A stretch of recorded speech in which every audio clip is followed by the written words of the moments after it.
ओम नमः सिद्धिभ्यः। नमो अरिहन्ताणं, नमो सिद्धाणं, नमो ऐर्याणं, नमो वज्रायाणं, नमो लोवे सव्साओणम्। मंगलम भगवान वीरो, मंगलम गौतमो गणी, मंगलम कुंद कुंडार्यो, धर्मोस्तु मंगलम। सर्वमंगल्य मंगल्यम सर्वकल्याणकारकम, प्रधानम सर्वधर्माणां, जैनं जयतु शासनम, जैनं जयतु शासनम। हीनात्मबुद्धयतात्मेव प्रत्यनेव चापरम्, अक्षयनन्तबोधाय नमस्तु परमात्मने, नमस्तु परमात्मने। चेतीले चेतन, चेत्या विना केम चालसी।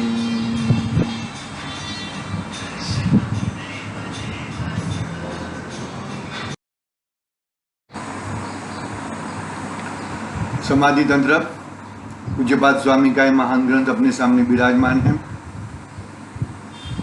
अंतिम चरण चल रहा है। बहुत ही महत्वपूर्ण आचार्य देव ने इतनी जबरदस्त चर्चाएं की है। बहिरात्मापना कैसे छूटा जाए, अंतरात्मा में रह के अंतरात्मा का उपाधि बना नहीं, हे बना अंतरात्मा का हे बना। हाँ, अंतरात्मा का हे बना, क्योंकि अंतरात्मा में यदि तू संतुष्ट हो जाएगा तो परमात्मा पना नहीं आएगा। शुभ राग में, शुभ उपयोग में यही पूर्वक वर्तना है। अंतर आत्मा की अवस्थाएं तो शुभ राग रूप नहीं है, याद रखना ये चीज। शुभ राग का फल तो पुण्य है, बरोबर है। पुण्य को तो हे पूर्वक, लेकिन अंतर आत्मा में कोई परिस्थिति पे खड़ा रहना कोई बात नहीं, लेकिन खड़े रह के उसमें ही वो परिस्थिति में संतुष्ट हो जाना। आगे चतुर्थ गुण स्थान है, मिथ्यात्व और अनंतानुबंधी रहित है, तो वहां से आगे अविरति है ना, आगे व्रत आदि लेने की भावना। व्रत की बात आई ना, 12 प्रकार के व्रत। कौन कौन से 12 प्रकार के व्रत? 5 अहिंसा अणुव्रत आदि, 5 अणुव्रत, 3 शिक्षा व्रत और 4 गुण व्रत। देख लेना आगे पीछे का। 3 गुण व्रत और 4 शिक्षा व्रत, ऐसा। तो ये व्रत लेने का, और व्रत का मेन उद्देश्य व्रत का मेन उद्देश्य सम्यक दर्शन के सहित है व्रत। एक बात ये हुई। फिर पुरुषार्थ सिद्धि उपाय में तो आचार्य जी ने रात्रि भोजन वो एक छठा अणुव्रत कह दिया। रात्रि भोजन का त्याग छठा अणुव्रत कह दिया। इतनी रात्रि भोजन त्याग में, रात्रि भोजन में इतना पाप लगता है, रात्रि भोजन त्याग होना ही चाहिए हमें, ठीक है। फिर आगे उत्तरोत्तर वही अंतरात्मा की अवस्था है। फिर वो विरति आ गया। फिर प्रमत्त दशा, विरति से सीधा अप्रमत्त दशा जाती है। विरति से सीधा अप्रमत्त दशा, और प्रमत्त दशा मानो कि छठे गुणस्थान में वो गिरने का गुणस्थान है। पहले गुणस्थान से सीधे चौथे गुणस्थान में, तीसरे और दूसरे तो गिरने के गुणस्थान है, बरोबर है। तो चौथे से सीधा 5वां में, 5वें से सीधा 7वें में जाता है, 7वें से वापस गिरता है। फिर आगे आगे आगे 7वें गुणस्थान में और छठे गुणस्थान में आएगा, तो 7वें गुणस्थान छठे 7वें, छठे 7वें में बहुत बार झूलता रहेगा। फिर आगे बढ़ते बढ़ते, मतलब ये क्या है कि चतुर्थ गुण स्थान से लेकर 11वें गुण स्थान, 12वें गुण स्थान तक का जो व्यापार है, जो जीव का चलायमान जो स्थिति है, वो अंतरात्मा में आती है। फिर 12वें गुण स्थान पूरा हो गया, फिर 13वें गुण स्थान में तो परमात्मा हो गए। मतलब ये बात ये जो बरोबर बिठानी है हमें, अंतरात्मा में होते हुए भी अंतरात्मा है, लेकिन अंतरात्मा में इतना रुकना भी नहीं है। लेकिन देखो ये अंतिम चरण की गाथा है। आचार्य देव इतनी जबरदस्त बातें बताते हैं कि तुम कहाँ रुके हो, कहाँ पर हो तुम, उसकी बहुत सुंदर चर्चा बात बता देते हो। उन शरीर यंत्रों का आत्मा में आरोप और अनारोप करके जड़ अज्ञानी और विवेकी पुरुष क्या करते हैं? क्या कहा? उन शरीर यंत्रों का आत्मा में आरोप और अनारोप करके जड़ अज्ञानी और विवेकी पुरुष क्या करते हैं? वह कहते हैं, मतलब जड़ अज्ञानी शरीर रूपी यंत्र में, यंत्र है ना, एक मशीन है एक जात का। हार्ट अटैक आ गया तो ये हृदय वाला मशीन बंद हो गया, हार्ट अटैक आ गया। ब्रेन स्ट्रोक आया तो ब्रेन में से कुछ ज्यादा हो गया तो ब्रेन स्ट्रोक आ गया। किडनी फेल हो गया, वो भी एक मशीन है। तो यंत्र है ना, वो यंत्र का कर्ता, यंत्र का कर्ता विवेकी जन क्या सोचते हैं और अज्ञानी जन, अविवेकी जन क्या सोचते हैं उसके बारे में।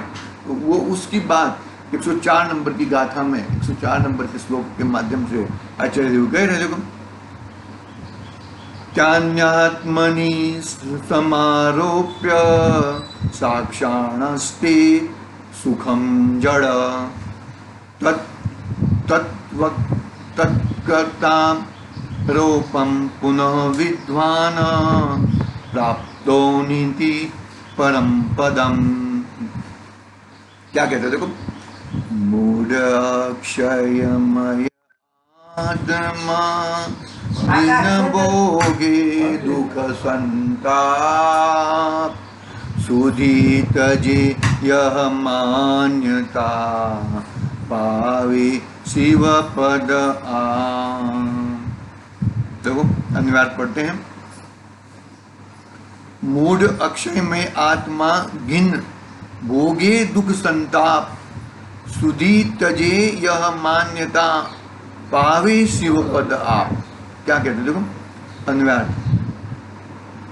जड़ यानी कि मूर्ख बहिरात्मा साक्षाणी इंद्रियों सहित, इंद्रियों के सहित तानी उन औदारिक शरीर यंत्रों को, क्या है ना, आँख है, बरोबर है, हृदय है, किडनी है, ये सब क्या है? शरीर के यंत्र है, शरीर को चलने के लिए यंत्र है।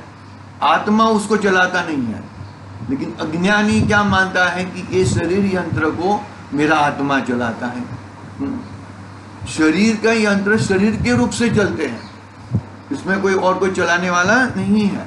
देखो क्या कहते हैं, मूर्ख बहिरात्मा को पेट्रोल की गाड़ी, गाड़ी पेट्रोल से चलती है, किससे चलती है? अरे गाड़ी अपनी योग्यता से चलती है। पेट्रोल एक ईंधन है।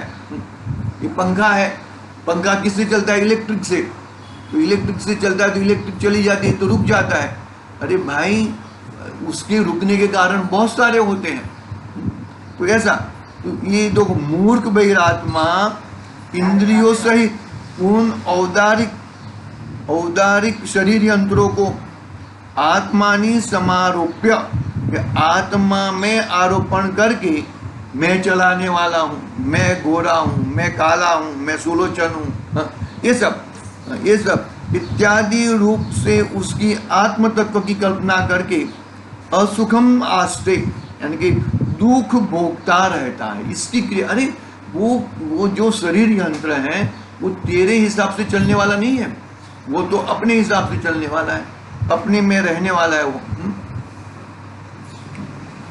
आत्म तत्व की कल्पना करके दुख भोगता रहता है। किंतु विद्वान ज्ञानी अंतरात्मा आरोपम तवा, शरीर आदि में आत्मा की कल्पना छोड़कर परम पद रूप मोक्ष को प्राप्तोन्निधि प्राप्त कर लेता है। वो कौन प्राप्त कर लेता है? वह परम पद की मोक्ष, परम पद की प्राप्ति कर लेता है। क्योंकि शरीर की क्रिया शरीर रूप होती है और आत्मा की क्रिया, जानने देखने की आत्मा की क्रिया आत्मा रूप होती है। उस तरह का जीवन यदि तुम जीवोगे तो बहुत ही कल्याणकारी हो सकता है। देखो टीका पढ़ते हैं।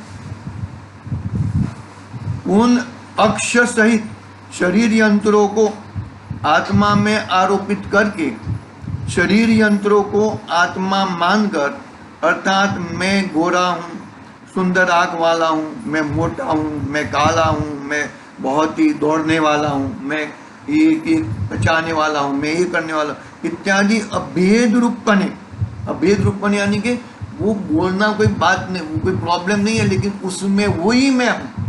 अभेद रूपपने एकत्व बुद्धि से आत्मा में आरोपित कर जड़ बहिरात्मा जैसे असुख सुख हो वैसे वर्तता है, परंतु विद्वान अंतरात्मा प्राप्त करता है क्या?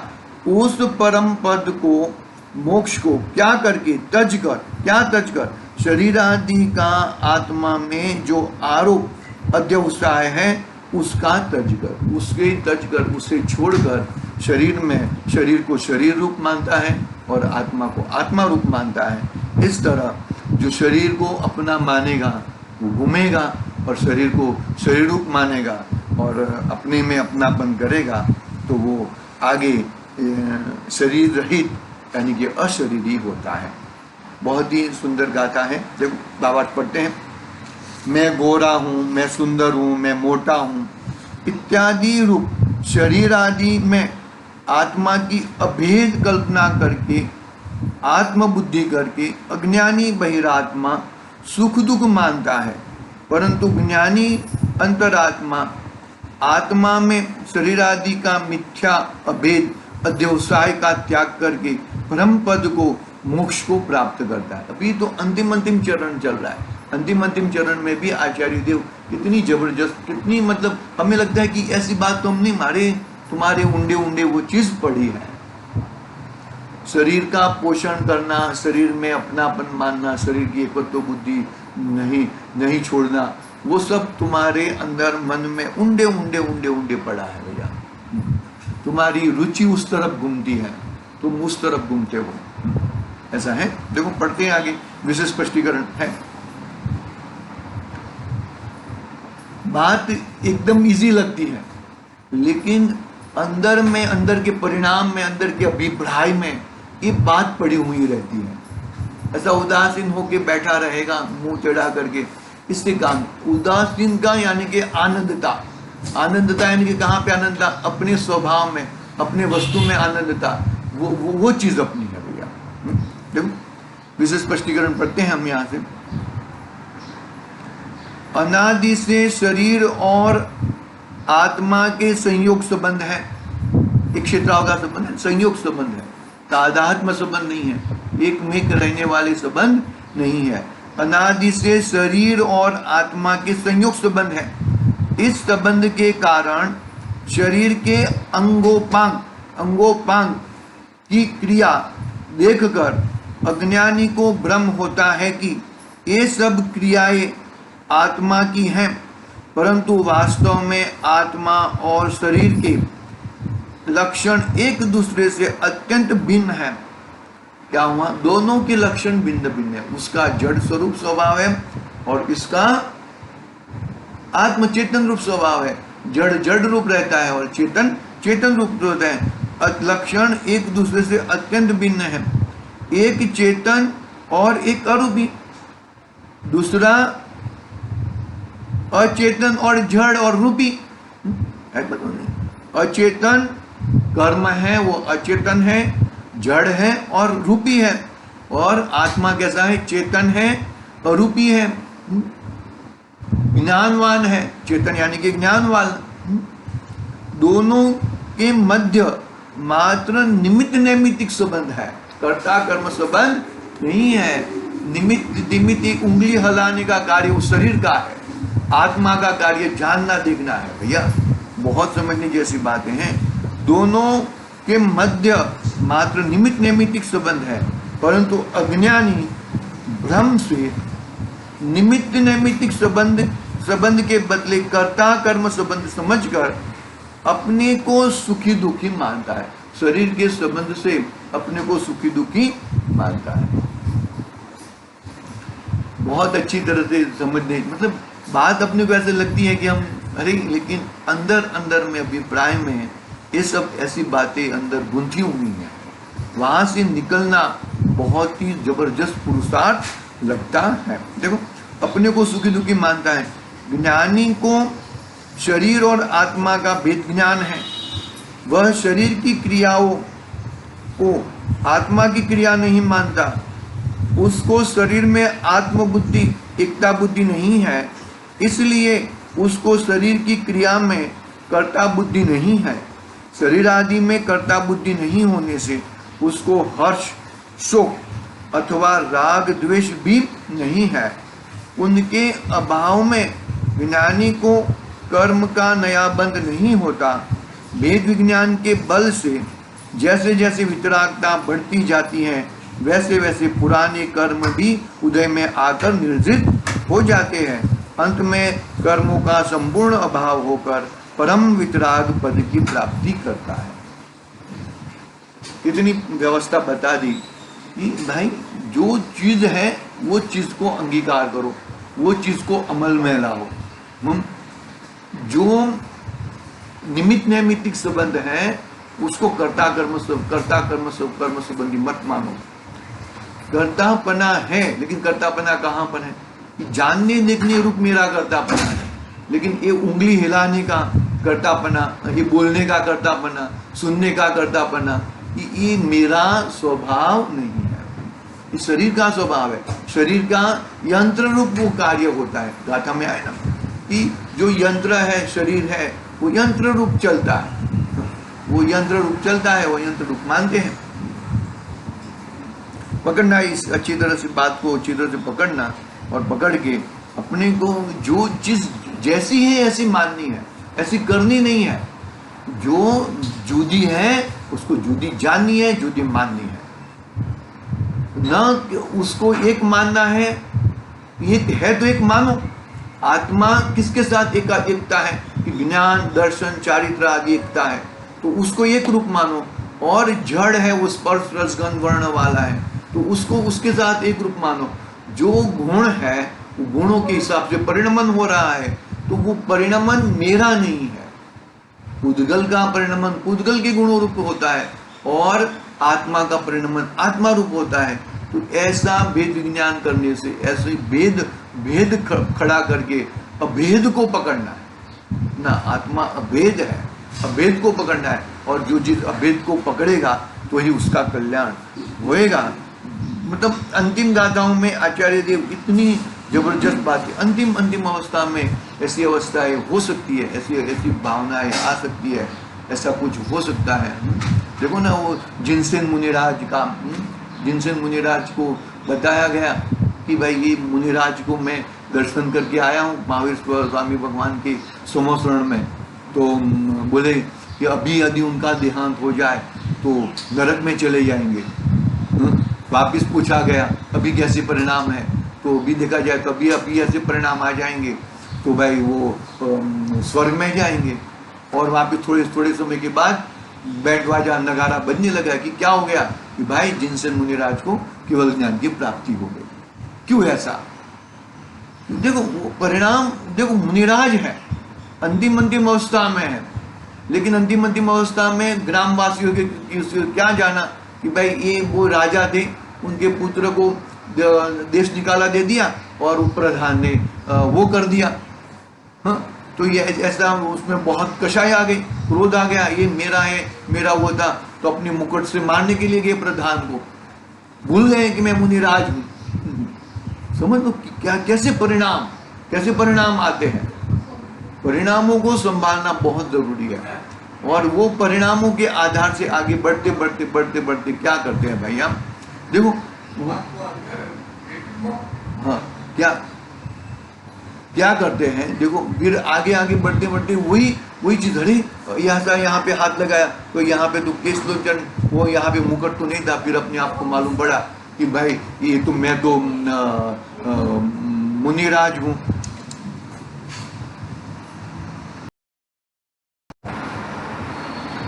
फिर बाद में क्या हुआ कि भाई ये जो ऐसे ऊपर हाथ लगाया तो क्या लगा कि अरे भाई यहाँ पे तो मुकुट ही नहीं है, फिर अपने आप को मालूम पड़ा कि मैं तो मुनिराज हूँ।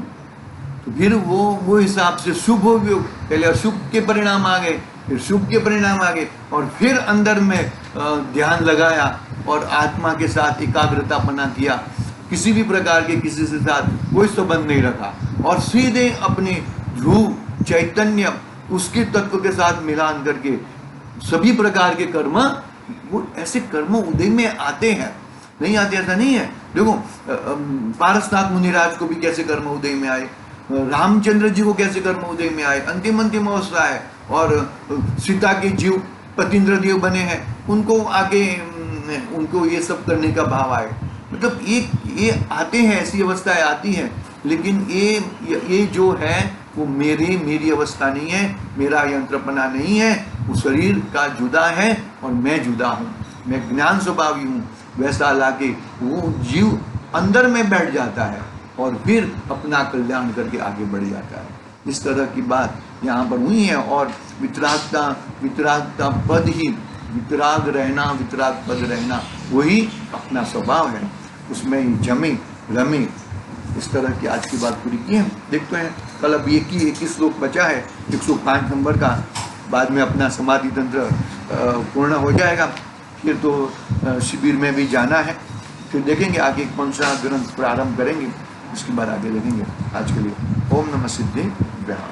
निज निधि निज में बताई, यह अनंत उपकार।